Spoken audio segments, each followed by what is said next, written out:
Hello,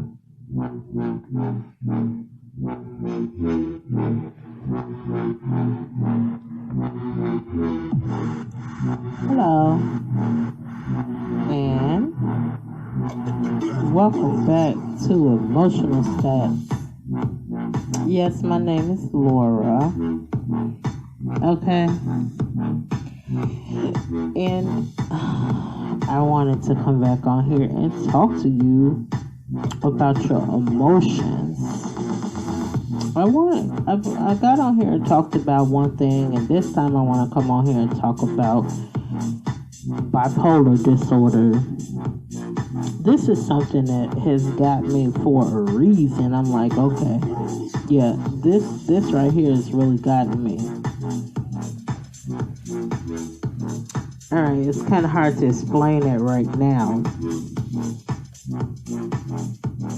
but at some point we can get there. We got some of the 10 signs they say. I didn't get to write all of them in because I went to go and try to study what this is here. I'm like, okay, what really is bipolar disorder? Okay, now this is supposed to be a mental illness. Now, if any of you all know of what a mental illness is, it's something dealing with somebody's brain, basically. And this time I'm not going into the definitions because it starts with your brain, how you think and how you operate, what it makes you do. Because your brain, they say, sends signals to the body and makes you do things. All right, so I wanted to come on here and see what you all think about bipolar disorder. Racing thoughts, they say, and accelerated speech. You can't catch your thoughts because they are rolling off the teleprompter screen in your brain too quickly to read, resulting in a lot of babble that doesn't make sense to the person in front of you. Now, compound the jumbled thoughts with speech that is so accelerated that you can appear to be on speed. Get the picture? They say that that's a sign of mania. But my thing is that this is a mental disorder. This is something that's thought to be as serious. So now, I wanted to come on to emotional stats to talk about it, okay? Because you're going to be diagnosed with something if you go to a doctor that deals with these types of disorders. And they're trained and they are skilled at what they do, okay? So, what is mania? Or mania spelled M-A-N-I-A.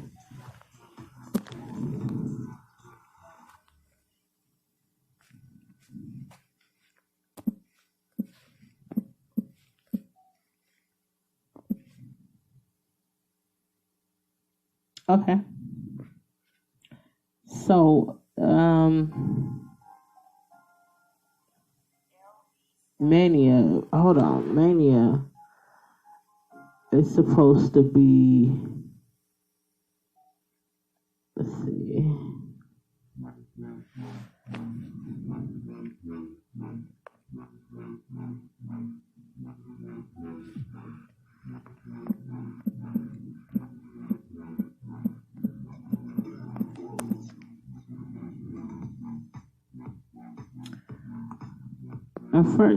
While I'm looking up mania, it says mental illness marked by periods of great excitement or euphoria, delusions, and overactivity. Now, these are some serious things to claim upon a single person.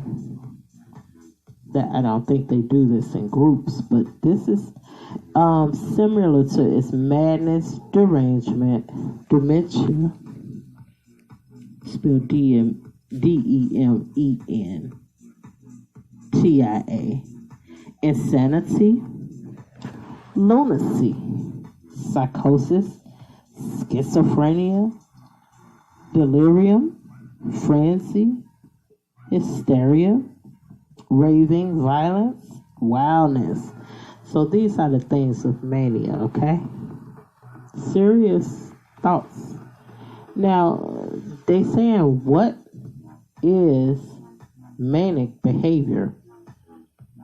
Manic behavior, should I say, manic behavior episode is an emotional state characterized by a period of at least 1 week where an elevated, expansive, or unusually irritable mood exists.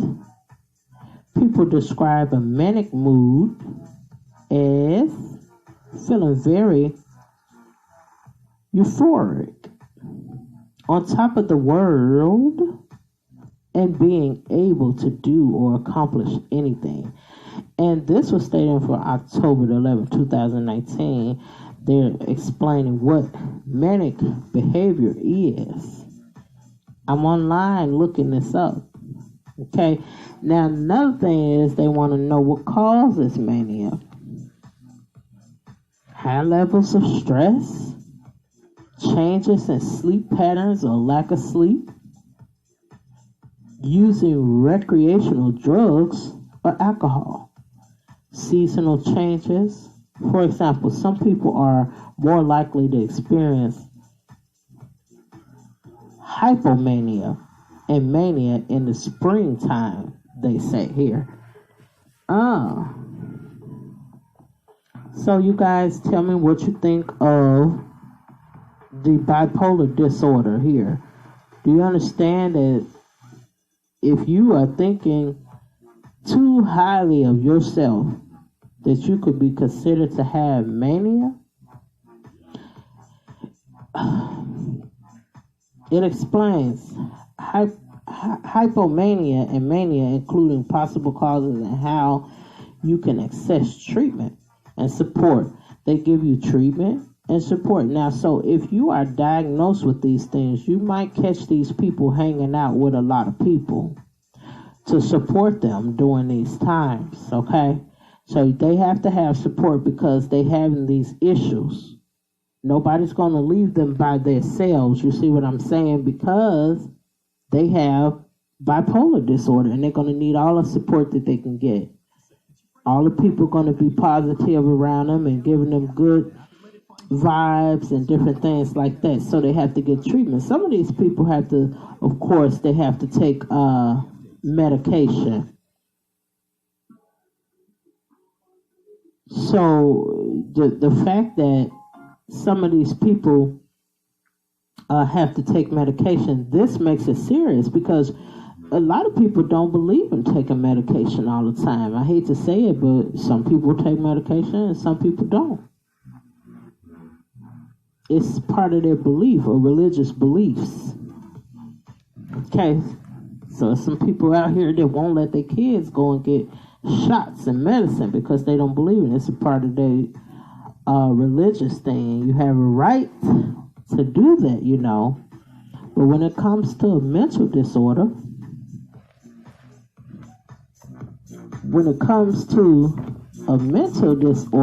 you know that you're going to have to take your medicine. They're going to tell you, of course, that you have to take your medicine. So let's find out some more information about these things that they have going on here. Because this is serious. If you meet somebody who has bipolar disorder or you meet somebody who have a schizophrenia or some kind of illness, they're going to need your support. You can't just leave them out in the world. Nobody. They need help. And guess what? Especially from friends and family. All right? So if you see that their friends are not around, maybe you need to stop, think about the time to go and be friends with these people. They might need your help. You might can help them.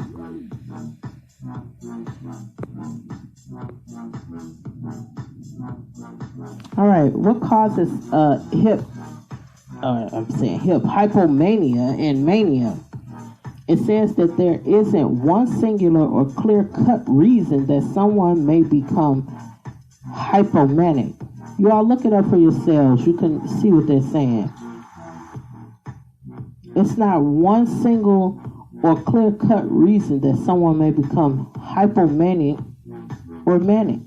It seems to be a combination of long-term and short-term factors, which differ from person to person. Possible causes of hypomania or mania include high levels of stress. Now, we know we all can get stressed sometimes, but if, in fact, we get stressed, do we exactly have hypomania or mania? For the different reasons and things, that's natural things that cause stress. Because why are you having high levels of stress? You got your people there with you. They're supporting you. You got person to person that they're here for you. They're being positive around you. They're helping you. No need for you to have stress with that. Next, changes in sleep patterns or lack of sleep. Using recreational drugs or alcohol. So it's a lot of people out here, using recreational drugs and alcohol, right? Believe me, I'm not on here to talk about anybody, but I'm just saying, you's telling me that using drugs and alcohol is causing hypomania and mania. Seasonal changes. For example, some people are more likely to experience hypomania and mania in the spring.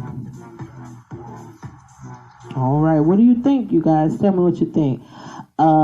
Significant change in your life, moving house or going through a divorce, for example, can cause this hypomania. Okay. And what else? Childbirth. See page postpartum psychosis for information. Because they have, I didn't even know, but they have a thing called postpartum psychosis. All right.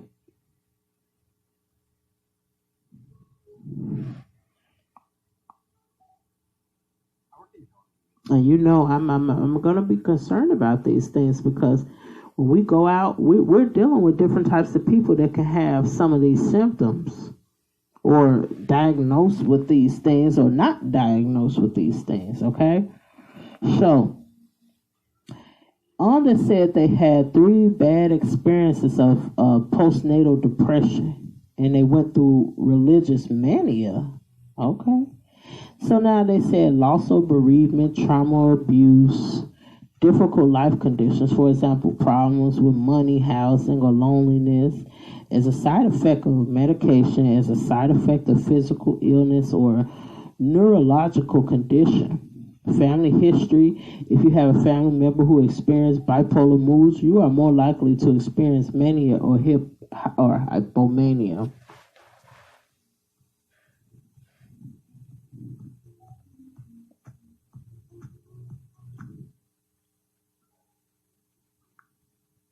Okay, so this is serious. You know, people need help. If you see some of these people, you can try to help them the best way you can. But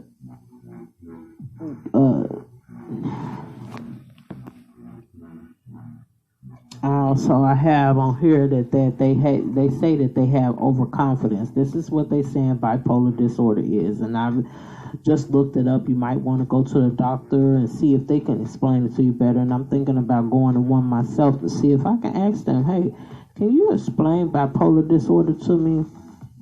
Maybe they'll let me do a recording with them, and then they can, kind of help me get that on tape so they can try to explain better what it is. A burst of confidence is always my telltale sign that they might be manic, they say. When they feel as though they write a New York Times bestseller material, truthfully absence and insecurity for them indicates an inflation of confidence. But if you suddenly think you are endowed, that's ENDOWED, with special superpowers and that you would change history by tomorrow afternoon, you may want to confess that our opinion of a psychiatrist because of self-assessments could indicate a manic episode of bipolar disorder. Wow. But I'm thinking, like, if you think that you got a superpower, maybe you just feel like you want to it's something you want to happen. Do you actually think you're going to come out with the firepower or water coming out your hands, some type of power or something? Do you really think that? And should you be diagnosed with this disorder just because you said it? You know what I mean? You're going to change history by tomorrow afternoon. Should you be diagnosed with bipolar disorder? Tell me what you think. If you think that somebody who says that they're going to have some kind of power, or if they think that by tomorrow they're going to change history, tell me what you think. Should they be diagnosed with bipolar disorder? All right, next one, because I didn't go through the 10 signs of these things. They said hopelessness. In life, there is a sadness and grief and sorrow. They aren't fun, but they don't disable a person. They telling you right here that hopelessness don't disable people. Wow.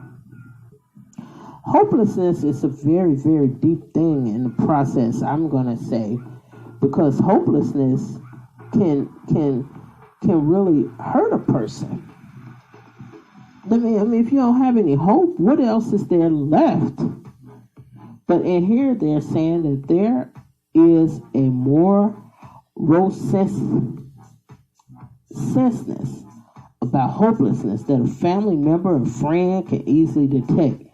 Expressionless eyes, hollow cheeks, and absence of personality. The presence of hope distinguishes sadness from depression. My thoughts, because I am who I am, is that maybe the eyes don't always tell you everything. Because if I'm walking down the street and my eyes ain't doing what they say is doing, would you think I want them to tell me anything about my eyes? You're going to diagnose me with something because I'm looking a certain way? Are you serious? Are you really that serious about it?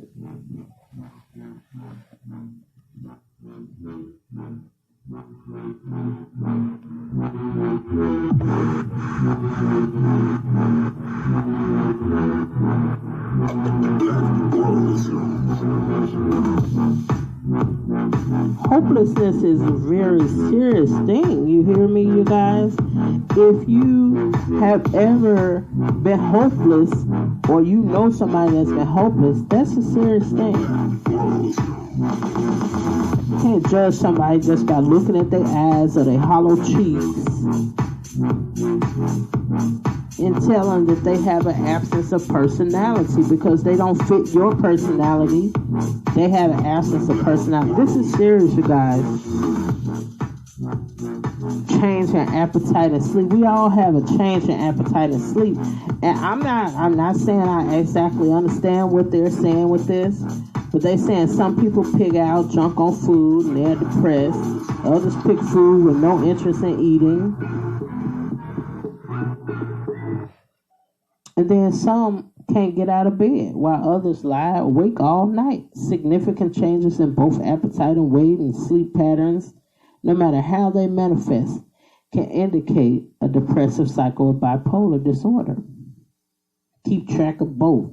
And if they don't regulate within 2 weeks, consider getting help. Right. Open up your eyes, people. There are some people out here with mental illnesses. Have you been diagnosed with a mental illness? Because if you're coming on here and you want to get you some help, that's what I'm here for.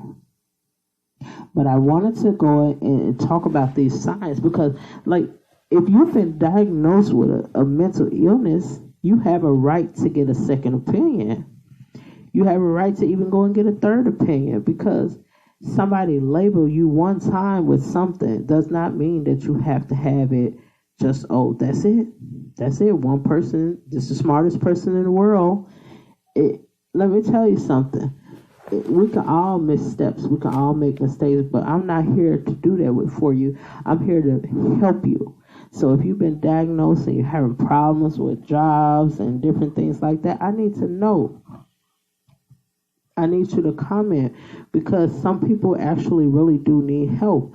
But are you that person that, can't sustain yourself and think that you should be diagnosed with some kind of psychosis or postpartum psychosis and schizophrenia? These names are not, they're just simple names, but it's not the fact of the name that it's called.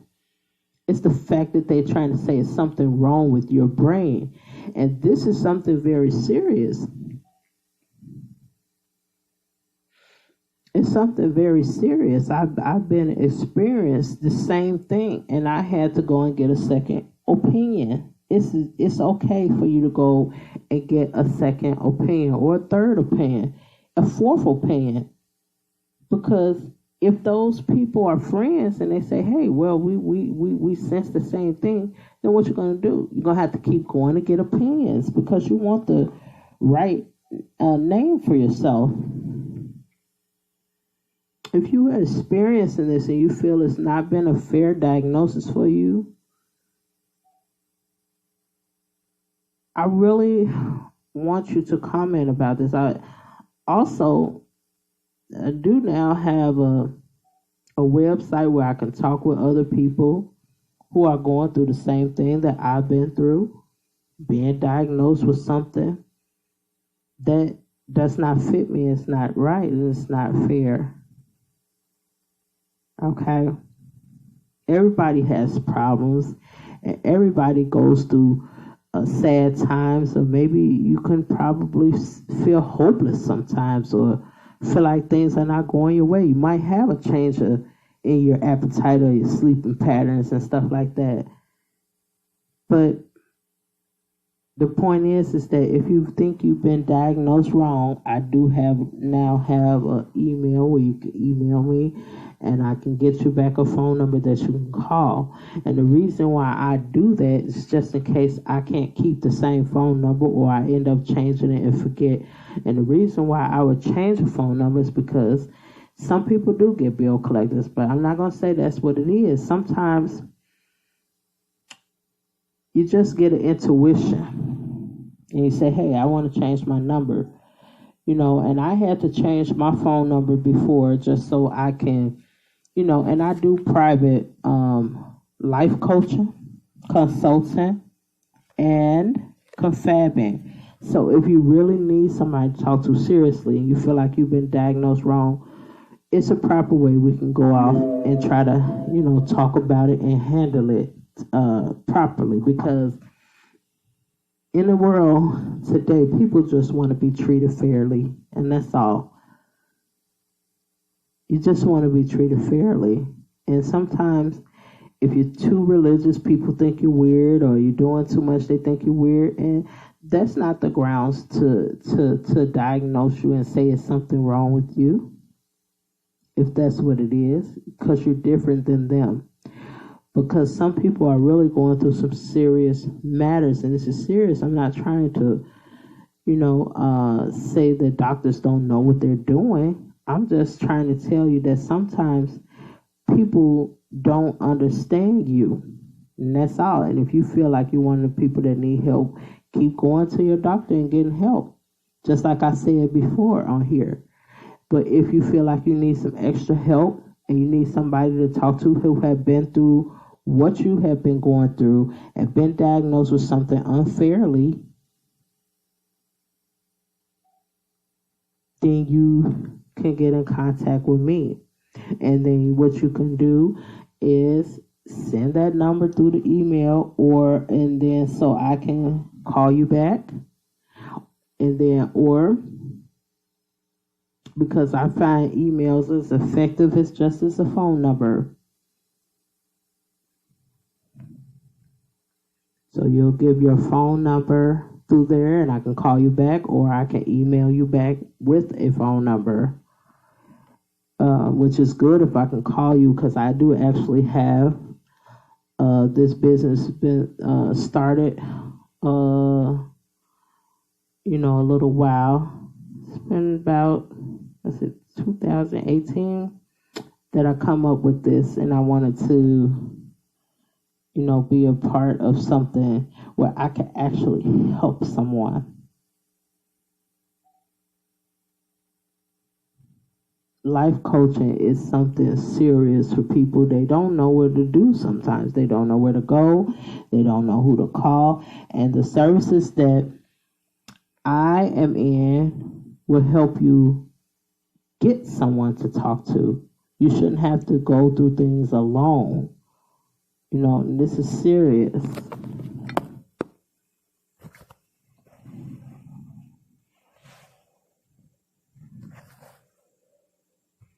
They also say here, and I'm going to tell you, they got some medications that can cause hypomania or mania as a side effect, either while you are taking them or as a withdrawal symptom when you stop. So, I used to have a paper where they talk about different, because I had tried to do some research and call myself looking it up. They have the encyclopedia where you can go in there and look up what these disorders are. And this is serious for someone to say that you have a mental disorder,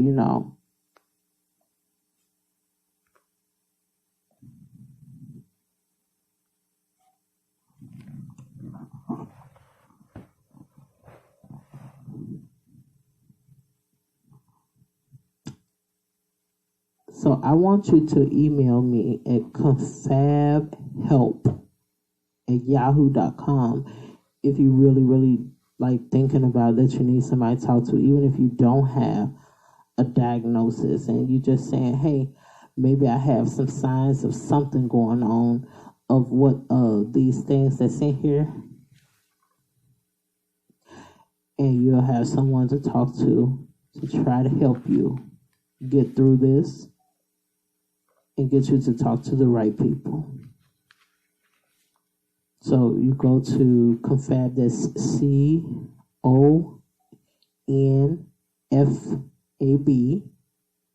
help, HELP, at yahoo.com. That's Confab help.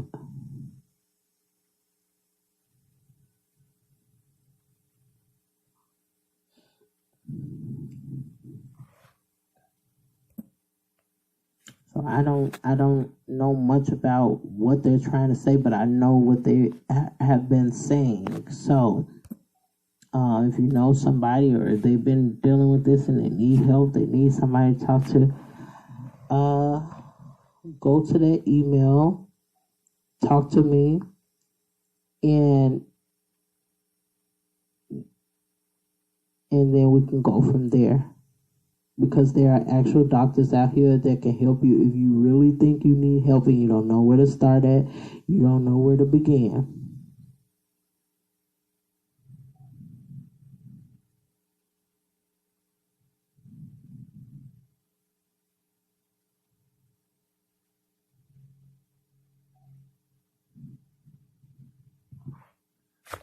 All right, thank you for listening. We talked enough about the bipolar. They also have antidepressants. Actually, it's about 20-something to 40-something pages long, where they, tell the doctors and how do people have episodes, and some is, they saying in children, they saying that people can still work with these mental illnesses. They can still go to work. Long as they go and get the help that they need, they can still go ahead and go to work.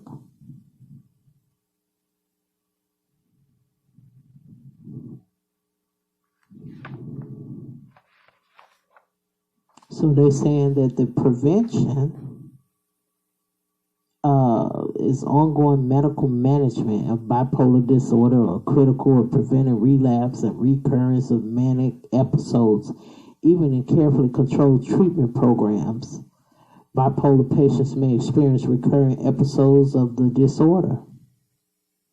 Education in the form of psychotherapy or self-help groups are crucial for training bipolar patients and their caregivers to recognize signs of mania and depression and to take an active part in their treatment program, because believe me, depression is something serious. And if you're depressed, you can go to that website. I mean, not the website, but to the email, and that's confabhelp@yahoo.com.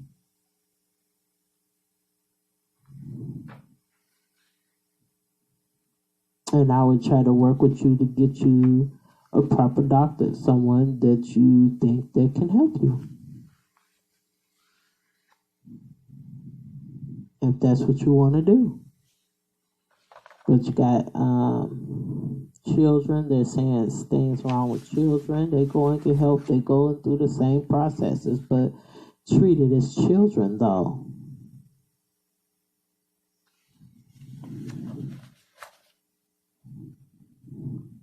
So that's enough. I've been talking for quite a while now, and I'm gonna leave you with that note to go into the email, send your phone number, and then I will call you back. This is not a game to me. Thank you.